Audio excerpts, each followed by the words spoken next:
Smicha. Today we'll discuss a story about the making of a Shiduch. The Gemara tells us in Kedushin, Zeiri hava kamishtamit minei Rabbi Yochanan. Zeiri was a student, a great Talmud of Rabbi Yochanan, and he would always try to slip his way away from Rabbi Yochanan. Why? The Hava Amalek, Rabbi Yochanan was looking for a Shidduch for his own daughter, and from time to time he would tell his Talmud Zeiri, Nesiv Birti, please, I have a good Shidduch for you. Why don't you marry my daughter?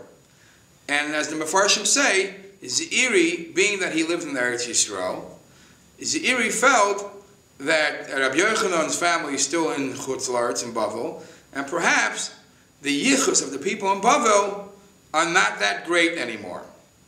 And therefore, coming from Eretz Yisrael, he was looking for greater yichus. Yom Echad, one day, Hava Ka'azli Ba'urcha, Zeiri was walking together with his Rebbe Rabbi Yochanan on the way. Matu L'Urka Madamaya, and they came to a lake of water, and it was was stopping them from a big puddle of water, and was stopping them from going. Arkavei LeRabbi Yochanan Akasvei. So Rabbi Zeiri, the Talmud, put Rabbi Yochanan on his shoulders, and he walked through the waters out of honor, respect for Talmud for Rab. And would walk through the water. Amalei. So Rabbi Yochanan says to his Talmud, aha, oiraisin ksheira. My Torah is kosher enough for you.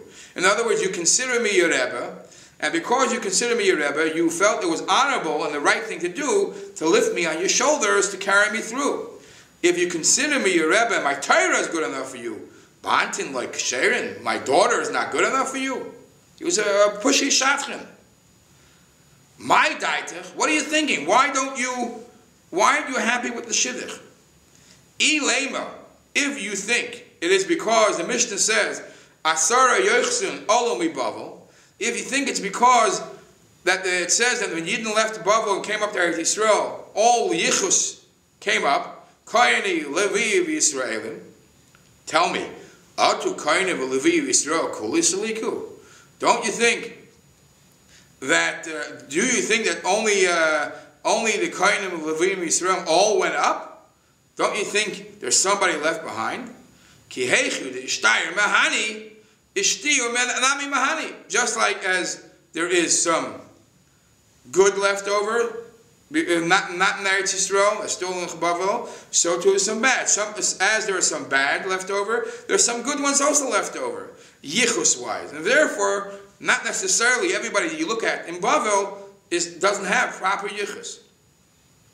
And the Gemara concludes, and the Gemara says, Ishtamite hadam Rabbi Elazar. Perhaps Rabbi Yochanan forgot what Rabbi Elazar said. Because Rabbi Elazar said that Le'ala Ezra mi Bavel, Acha Asa Kesailas Nikia. Ezra did not leave Bavel and come up to Eretz Yisrael before he made that the Bavel was clean completely out of its yichus. All the good ones left, and all the golden ones came up to Eretz Yisrael, and only then v'Allah. Only then he went up to Eretz Yisrael. And perhaps now, after Ezra went up from Bavel to Eretz Yisrael, now there's actually no proper yichus, and that was the reason why Zeiri did not want to marry Rabbi Yochanan's daughter.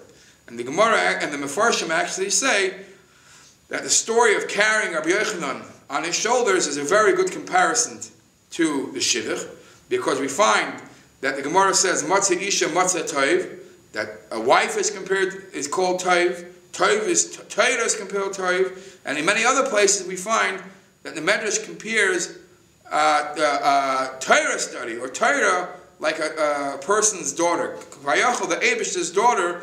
The Torah is Vayachol the Eibishter's bas. The Eibishter bitin asati lachem. It says the Eibishter says, "I gave you my only daughter to Klal Yisrael," referring to the Torah. So the mashal and nimshal are very much alike. Yeshikoyach. Please join us again next week.